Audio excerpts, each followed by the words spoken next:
9:16 de la mañana y entramos en un bloque de salud, hoy con el tema médico, la enfermedad delirium o la condición delirium. ¿Saben qué es? ¿Sabe qué es, Julito? El delirium, ¿no? Que uno se imagine cosas, que vea uno cosas.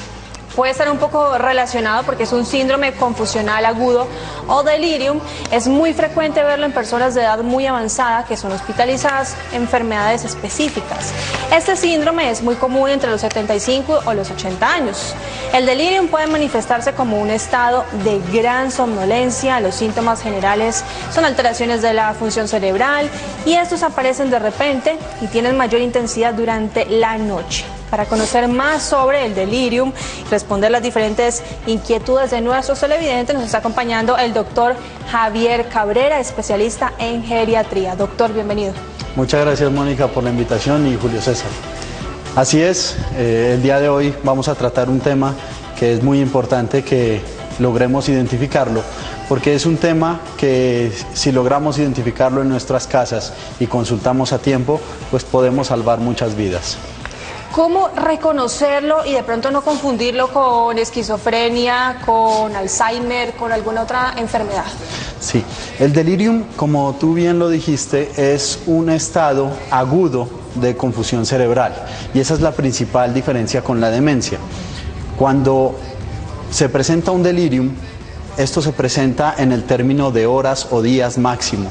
En cambio, la demencia, los síntomas se presentan de una forma más crónica en el tiempo. Esa tal vez es la principal diferencia. Hay otra diferencia entre el delirium y la demencia, y es que en la demencia la causa es más específica. En cambio, en el delirium hay múltiples causas. Una persona con delirium, perdón, Julito, ¿cómo se comporta? Bueno, hay tres tipos de delirium. Hay un delirium hiperactivo, hay un delirium hipoactivo y un delirium mixto. En el delirium hiperactivo, la persona se va a mostrar agitada, se va a mostrar ansiosa, que quiere salir corriendo, es una persona desorientada, con pensamientos incoherentes, porque su cerebro está afectado en ese momento, es una persona que quiere golpear, es una persona que no acepta la atención médica, incluso si sus familiares se lo solicitan. Ese es el delirium hiperactivo. Por otra parte, en el delirium hipoactivo, la persona se encuentra en cama, no quiere hacer nada, no acepta nada, no quiere comer, no quiere hablar, no quiere levantarse de la cama y solo quiere dormir. Y efectivamente esa persona en un delirium hipoactivo se la pasa durmiendo todo el día y se pasan las comidas, algo que va aumentando la gravedad del cuadro en una persona adulta mayor. El delirium mixto pues recoge características de ambas, de la hiperactividad y de la hipoactividad. Doc, voy a usar un término que no sé si sea del libro o revista de chistes, que es el delirium tremens. El delirium tremens... ¿Ah, sí existe entonces? Sí, bueno, existe, claro que sí. En el delirium tremens lo que sucede es que se presentan estos síntomas de una manera muy similar, pero es secundario a la ingesta del alcohol.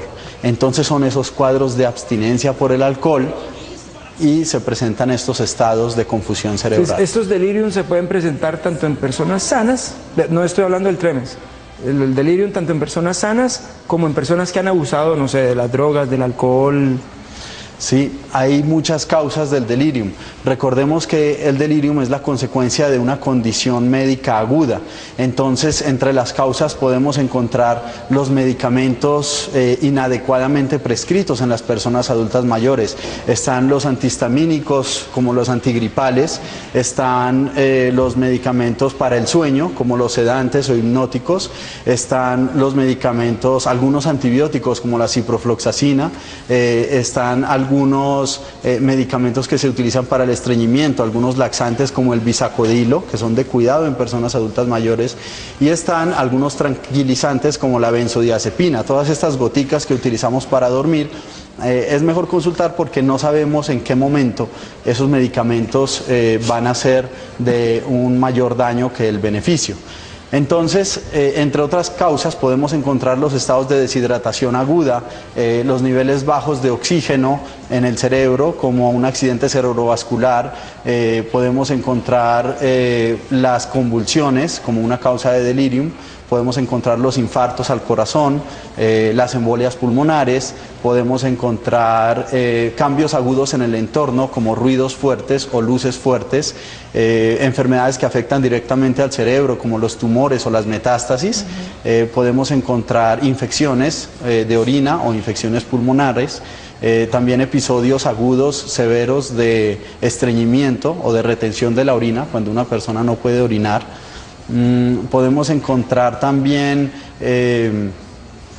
un dolor no controlado, por ejemplo cuando una persona se fractura la cadera o se fractura la columna y no se controla adecuadamente ese dolor, también se puede presentar delirium, y también trastornos metabólicos como por ejemplo trastornos del sodio o del potasio, trastornos de la tiroides o un nivel elevado de azúcar, o las hipoglicemias también, que son los niveles bajos de azúcar. Todo esto puede ocasionar el delirium. Un golpe en la cabeza también puede ocasionar el delirium. Preguntas en las redes sociales también tenemos, doctor. Carmen dice, ¿la enfermedad puede generar daños irreparables en el cerebro? Bueno, recordemos que el delirium es un estado transitorio, que si se corrige la causa, esto puede ser reversible. Lo grave es cuando no consultamos, entonces no reconocemos la causa a tiempo, y entonces la enfermedad de base es eso que lo está causando, avanza, avanza y avanza hasta que llega a un punto donde esto puede llegar a comprometer la vida del paciente. Entonces, ¿a los cuántos días de que se presenten estos síntomas se debe acudir al médico? Porque digamos que la somnolencia puede ser un día que la persona esté perezosa, pero ¿a los cuántos días ya se debe prestar atención? Sí. Desde el mismo momento en que notamos un cambio en ese familiar o en esa persona mayor a la que cuidamos. Entonces, una persona que siempre ha sido orientada, tranquila, y un día arranca a insultar, arranca con agresividad, arranca con algo inexplicable, con una conducta inexplicable, hay que consultar en ese momento. O un día que la persona siempre fue muy activa, la persona siempre se levantó muy temprano, siempre se levantó a hacer su desayuno, y un día no se levanta y no recibe comida y no quiere consultar al médico y solo quiere dormir, ahí hay que consultar, no hay que dejar que esto avance. Claro. ¿Los delirios son violentos? Sí, como lo dijimos en el delirium hiperactivo, esa persona se puede tornar muy violenta, incluso con sus propios familiares, porque en ese momento el cerebro está confundido, entonces esa persona empieza a golpear para todo lado, cree que todo el mundo le está haciendo daño, esa persona está alucinando, escucha ruidos que no existen, ve cosas que no existen, entonces esa persona es difícil de controlar, y en el hospital lo que hacemos es utilizar medicamentos para evitar que esa persona se autoagreda o agreda al personal o a sus familiares. Tenemos preguntas de nuestros televidentes. ¿Se puede evitar el envejecimiento cerebral por la enfermedad? Hay unos cambios que se producen normalmente con el envejecimiento. El cerebro, al igual que todos los órganos de nuestro organismo, envejece. Estos cambios están dados, primero, por la disminución del flujo sanguíneo cerebral. Segundo, hay una pérdida progresiva de neuronas. Y tercero, hay un cambio en los niveles de unas sustancias que se llaman los neurotransmisores. Los neurotransmisores son esas sustancias que permiten la adecuada comunicación entre las neuronas.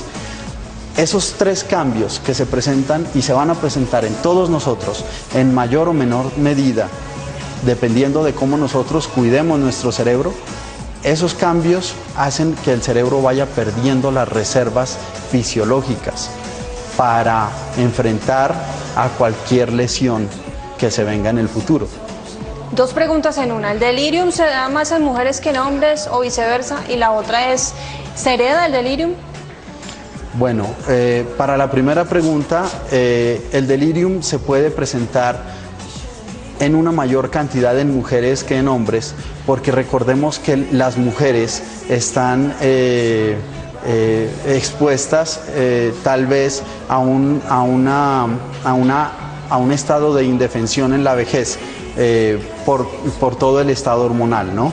Entonces es más posible que las mujeres, como se enferman más, pues tengan más episodios de delirium. El delirium, con respecto a la segunda pregunta, el delirium no se hereda. Hay algunos genes que nos ponen en un estado de mayor vulnerabilidad que otras personas, pero realmente el delirium no se hereda. Es la asociación de esta vulnerabilidad cerebral junto con una condición médica aguda lo que hace que esto se presente. Hagamos de cuenta un corazón enfermo, un corazón que está maltratado, y a este corazón que ya está vulnerable le ponemos un infarto. Eso hace que haya una falla cardíaca. Imaginemos un pulmón que está maltratado por el cigarrillo, por la contaminación, y a ese pulmón le colocamos una infección. Eso hace que ese pulmón nos entre en una falla respiratoria. Así es nuestro cerebro. Nuestro cerebro, si está maltratado, si está enfermo, si está más vulnerable, y le ponemos una lesión adicional, pues hace que ese cerebro nos entre en crisis, una falla cerebral aguda. Ese es el delirium. Hay un caso que se presenta con mucha frecuencia, una persona con una enfermedad de Alzheimer, que ya el cerebro está enfermo, ese cerebro está sin reservas, ese cerebro está vulnerable, y además a esa persona le da una infección de la orina.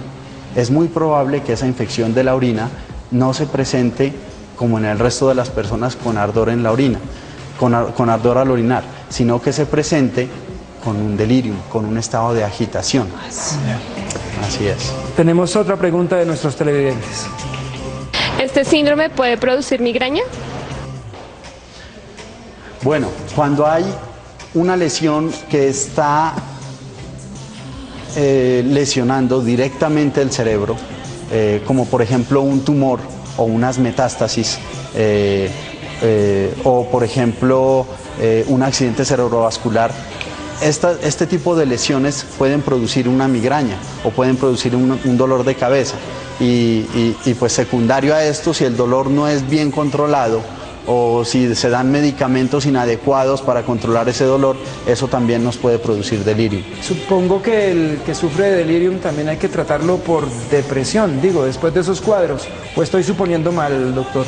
Sí, estamos suponiendo mal porque el delirium es muy diferente a la depresión. Pero digo, lo que yo digo es que después de que le pasa ese acto violento, que su familia le dice, hey, mira lo que pasó, yo creería, por eso fue que lo dije, que esa persona no se debe sentir cómoda, se debe sentir bajoneada. Bueno, sí. Esto es una aplicación mía.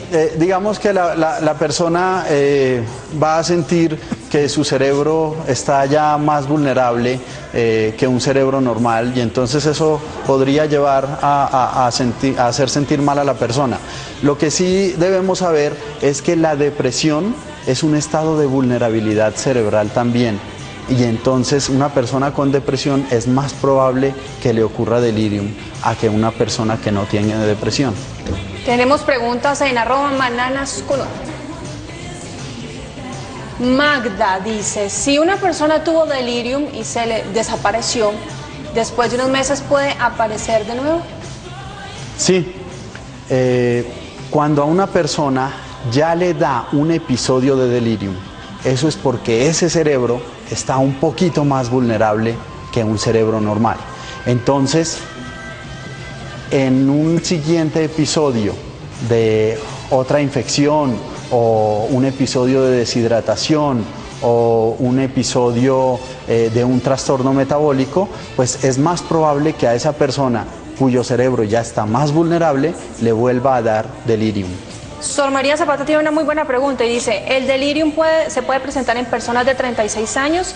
Tengo una amiga con esos síntomas que usted está describiendo, doctor. Sí se puede presentar. Esto depende mucho de la severidad de la lesión al cerebro o a otras partes del organismo. Entonces, en personas jóvenes, aunque es mucho menos frecuente, del orden del 1% por debajo de los 50 años, pues también es posible que se presente el delirium. Pero debemos entender que esta es una condición que es más frecuente en las personas adultas mayores. Quedan muchas personas interesadas con este tema. Doctor, ¿dónde lo pueden localizar? Bueno, igual que la vez pasada, en www.mederi.com.co o también al correo consultamederi@mederi.com.co. Muchísimas gracias por habernos acompañado. A ustedes, muchas gracias. 9:31 en la mañana, acá está nuestro boletín informativo.